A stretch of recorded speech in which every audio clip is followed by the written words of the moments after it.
everyone, Ken's Wild here with Wild Child Horsemanship, and welcome back to our channel. Well, my buckle makes impressions on the inside of her thigh. There are little feathered Indians where we tussle through the night. In the Colt Starting Prerequisites series, we show you guys 10 behaviors that every single horse should know. We call them the Colt Starting Prerequisites because we make sure that every horse knows these before we put their first rides on them.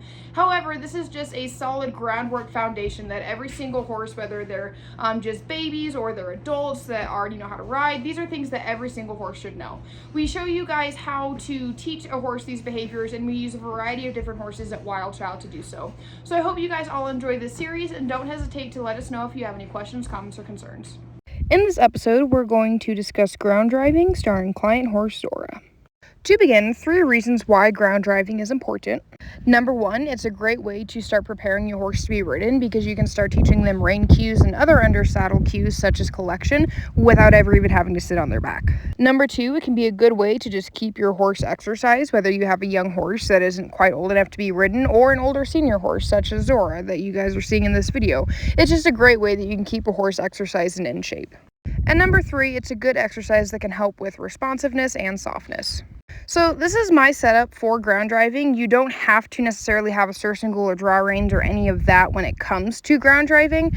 You can just use a basic Western saddle and driving reins. But what I have is I have a surcingle, I have some draw reins. They are very, very loose just to kind of like add some extra weight and kind of encourage collection. And then I have my driving reins. You can see that they go through the top of the surcingle and they go through the top so that it can kind of mimic where the pressure would be coming if I were actually in the saddle. The first step to teaching a horse to ground drive is encouraging forward movement. So what I'm doing, you can't really hear me. I'm clicking with my tongue. I'm kind of trying to increase my energy. You might notice that I wiggle one of the driving reins from time to time just to try and encourage her to move forward a little bit. And you can see that she's not really wanting to move forward. She's kind of moving her butt away. She's kind of like, I really have no idea what you're asking. She starts to paw just as a way to express her confusion and frustration. So we're going to move on and try something else. If you have a horse that's struggling to move forward like Zorra, you can grab a lunge whip and start tapping them on the butt, and the second they take a step forward, release that pressure. Over time, you can start increasing the criteria and asking for more than just one step. Now that we've gotten forward movement, you might notice that Zorra is trying to trot or prance a little bit. So what I'm going to do is I'm just going to apply some pressure from behind with those driving reins to try and get her back to a walk. And you can see right here, she's giving me a walk. She does kind of move her butt from time to time, like she moves it off to the side, like she's not used to seeing me behind her.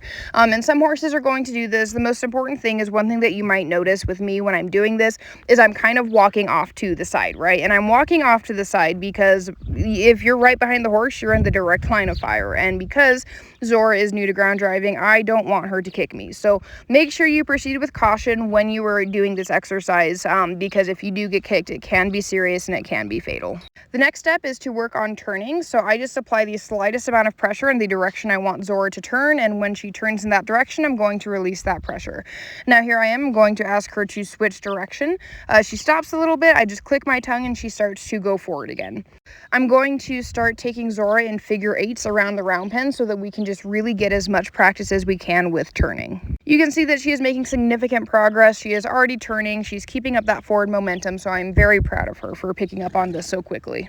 Next, you can work on stopping. You're going to apply pressure with both reins. When the horse comes to a stop, you're going to release pressure.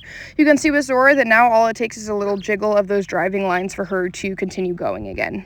Here I am again. I'm going to ask her to stop. She comes to a clean stop, and then I encourage her forward, and she gives me that forward movement, and we carry on. You can also work with the horse on backing up. I'm applying some pressure. When she goes to take a step backwards, I'm going to release that pressure, and then over time, I'm just going to ask for several more steps back, and you can see she's already giving me those backward steps. You can also start taking the horse over obstacles, which you can see that I'm taking her over this railroad tie. One big thing I've been working on with Zorra is weight gain and muscle building, and so going over things such as this railroad tie will do wonders for helping her gain top line and muscle. So I hope you guys all enjoyed this YouTube video. Before we end off for the day, I want to give you guys a friendly reminder to go and check out our other social medias. We have Facebook, we have Instagram, we have TikTok, we have a bunch of random stuff out there, so definitely go check it out. You can find the links to all of that on our website, which we'll put in the description. We also have several books on the shelf that I highly recommend you guys go and check out, all on different equine related matters. We also have a podcast out there that discusses the life lessons horses have to teach us, as well as a merch store. And if you take a picture of you wearing our merch, then we'll send you a discount on your next order. We are also a sponsored writer for Jeweled and Tooled Custom Leathers, and they make a big portion of the tack that we use on a daily basis. And if you use the discount code WILDCHILD2025, you will also get a killer fucking deal. And last but certainly not least, I want to remind you guys that all of the content you see, all of the videos that we have are purely funded by myself. I like to offer these at absolutely no cost to you guys because I truly just want to educate and help create a better world for the horses we all love so much.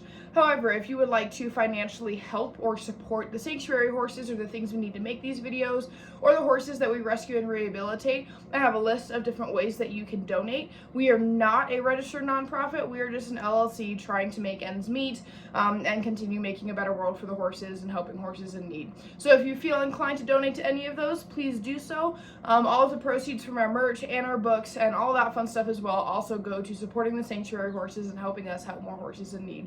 So stay strong, stay true, stay wild. Thank you guys for your support, and we'll see y'all next time.